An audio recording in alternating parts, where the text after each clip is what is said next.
Warning, the following video clip contains a pro gamer and a lot of skills.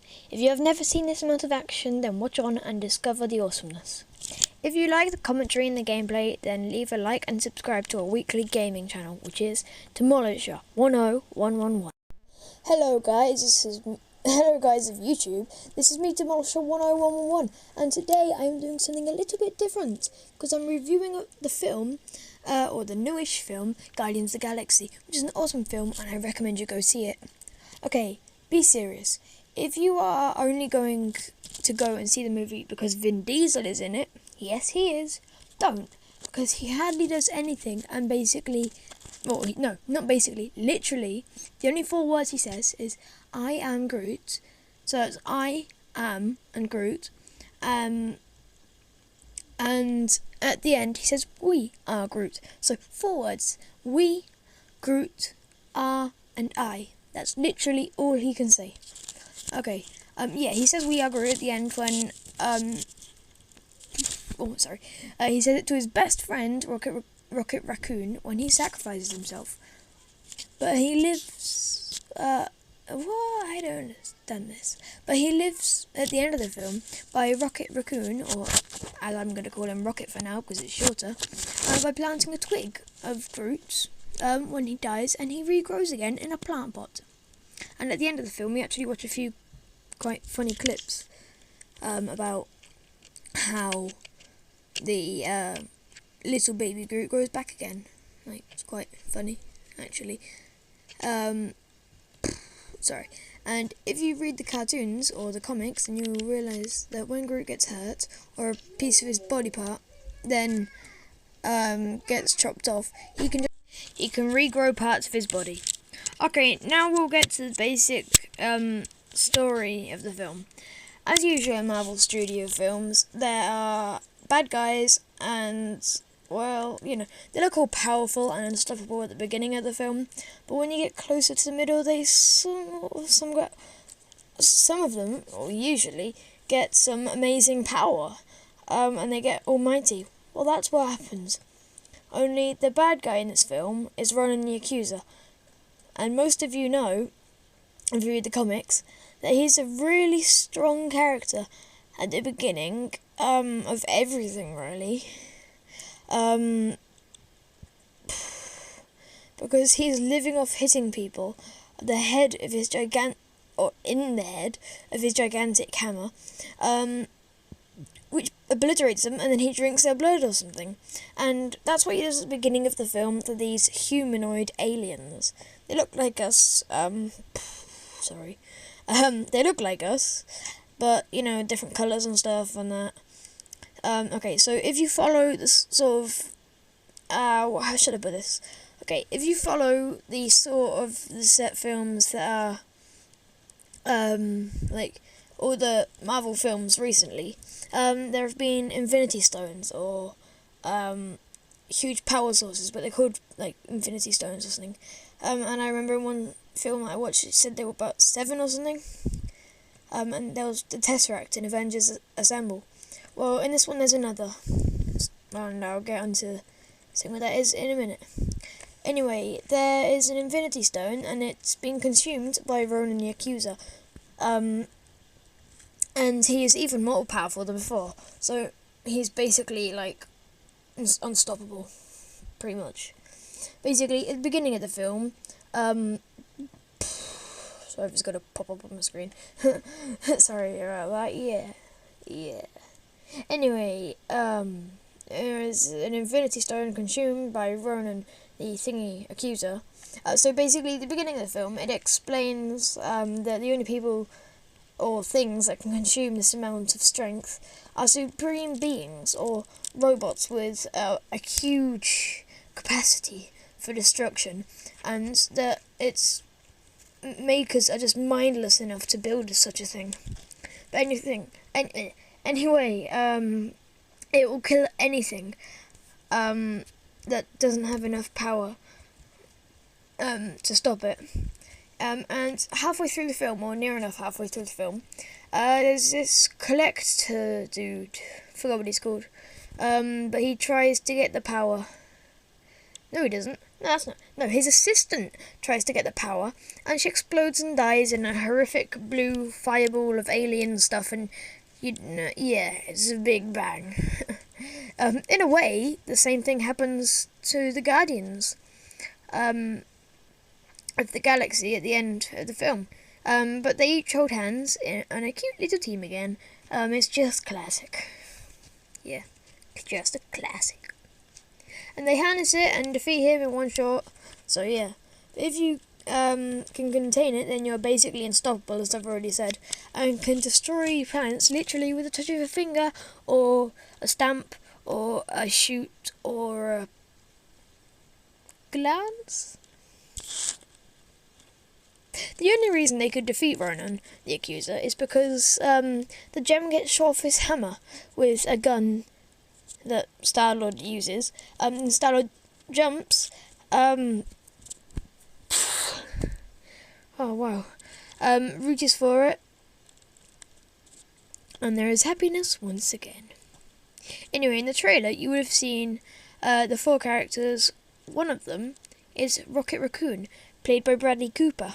And yeah, Bradley Cooper is so funny, and really is one of the most funny characters in the film, which, by the way, is seriously funny film. And his best friend Groot, well, yeah, he's funny as well. Is, as I said before, played by Vin Diesel. So anyway, Rocket, as I'm calling him now, is in a way of a bounty hunter with his friend Groot, because at the beginning of the film, the duo tried to capture Star-Lord, but fail. Unfortunately for them, at the same time as they tried to do it, the assassin person, Gamora, I think her name is, tries to kill Star-Lord, and all 4 of them get arrested. So more about Rocket. He doesn't know what a raccoon is, and he is a experiment gone wrong, and he loves very big guns. That's basically just Rocket, all in one short sentence. So the assassin, Gamora, is the daughter of Thanos, who is like the controller of everything and stuff like that. And she also works for Ronan at the beginning. So yeah.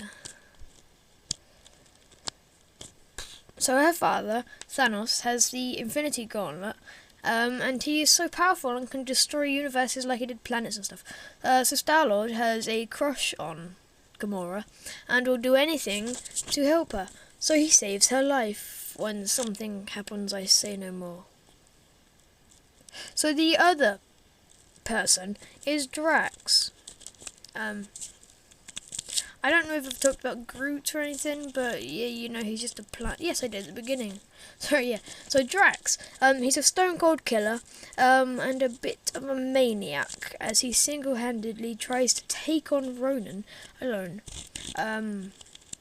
But yeah, he gets beaten, quite obviously. He didn't get a single hit on him, and he's pretty much a loser.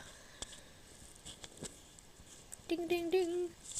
He has so much anger built up inside him that he would do... inside him, that he would do something like that. It takes so much force and brute force and more force and guns to do that. All of that anger comes from the fact that Ronan murdered all of Drax's family years and years and years ago. Well, when I say his family, I mean his wife and his daughter. So he's in prison for killing a lot of people. And well, let me just think. How do I say this? Trying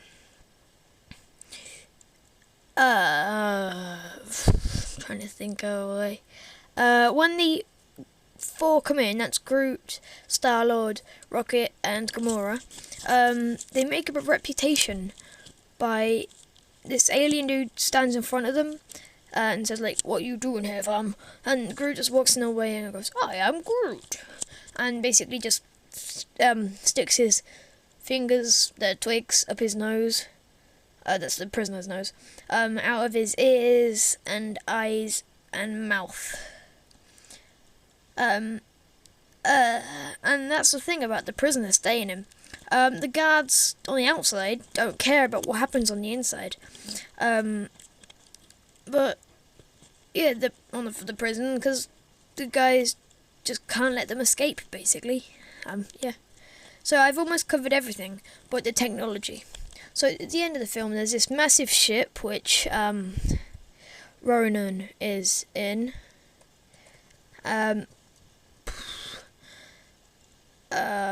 Yeah, so there's this massive ship coming to Earth, or not Earth, but this planet, and blowing everything up.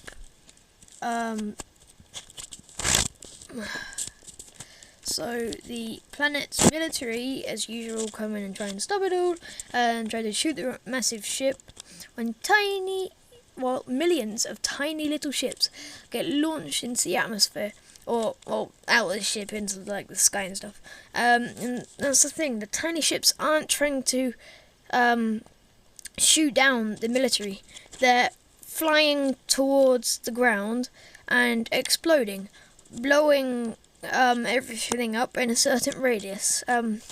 Yeah, so the planet's military team, I don't know why I put team in, but yeah, up with another race of alien. Well, there's a mixture of alien. These aliens are the one that kidnapped Star-Lord as a child, when you saw the trailer, if you saw the trailer. But he worked for the aliens for 20 years. And the job of the tiny ships was to shoot... the job of the aliens in the military was to shoot the tiny ships before they hit the ground. And combusted into flames. But yeah, they stopped that. They killed all of them, and then the giant ship tried to land, and the military ships connected together and formed a force field that looked like a bit like a spiderweb in a way. But after the giant ship breaks through, they all explode, and it lands, Runner gets out, team come together and win, blah blah blah blah. Again. Blah. Again. Sorry that last bit was a bit rushed, but this is really a really good film, and I recommend you get this on DVD when it comes out. So this was me, Demolisher 1011. You really need to get this DVD. You should look forward to my new videos that are coming out, and this is me, over and out. Goodbye.